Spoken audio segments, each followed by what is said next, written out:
এদিকে দ্বিতীয় দফা বন্যায় মৌলভীবাজারে কৃষি ও মৎস্যসহ নানা খাতে ব্যাপক ক্ষয়ক্ষতি হয়েছে। সংশ্লিষ্ট বিভাগের তথ্য অনুযায়ী ১৩০ কোটি টাকার গ্রামীণ রাস্তা, ৯৫ কোটি টাকার আউশ ধান ও সবজির ক্ষেত নষ্ট হয়েছে।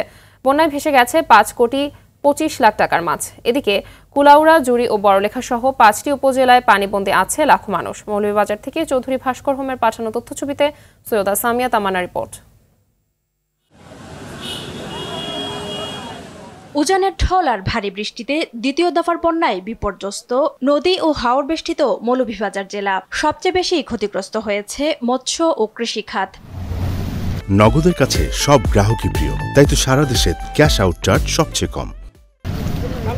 এখনো পানির নিচে তলিয়ে আছে কৃষি জমি। মৌলভীবাজার সদর, রাজনগর, কুলাউড়া, জুড়ি ও বড়লেখা উপজেলায় বন্যা দীর্ঘস্থায়ী হওয়ায় ক্ষয়ক্ষতি নিয়ে দুশ্চিন্তায় রয়েছে কৃষক ও মৎস্যজীবীরা।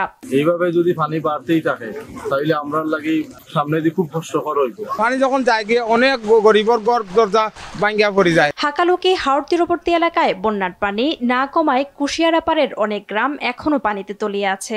বন্ধ রয়েছে শতাধিক শিক্ষা ও প্রশাসনিক প্রতিষ্ঠান সহ নানা অফিস। আমরা তো খুব কষ্টের মাঝে আছি। পানির ঘুরাই যে এখন মাস দরিয়া উফরি চুলাত রান্দিয়া খারাম পানির মাঝে থাকলাম। পানিতে নিমজ্জিত এলাকাগুলো থেকে পানি নেমে যাওয়ার পর ক্ষয়ক্ষতি বাড়ার আশঙ্কা করছেন মৎস্য ও কৃষি কর্মকর্তারা। প্রায় ৭১৮টি মৎস্য খামার ভেসে গেছে, যেগুলোতে মাছের পরিমাণ ছিল প্রায় ৪ কোটি ১৮ লক্ষ টাকা।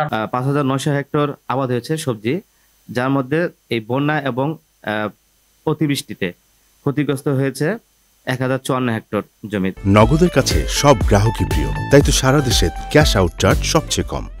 এদিকে নদীর পানি কমলেও বন্যার পানি কেন কমছে না তা চিহ্নিত করতে সমন্বয় সভা করার কথা জানান জেলা প্রশাসক। বড়লেখা, জুড়ি এবং কুলাউড়ার পানি কিন্তু নামছে খুব আস্তে আস্তে। আন্তঃজেলা বিষয়, সেখানে একটা কমিটি করে দেখা হবে যে আসলে কেন পানিটা সরতে দেরি হচ্ছে। ক্ষয়ক্ষতি কাটিয়ে আবারও ঘুরে দাঁড়ানোর আশায় বুক বেঁধে রয়েছে মৌলভীবাজারবাসী। সৈয়দা সামিয়া তামান্না, RTV।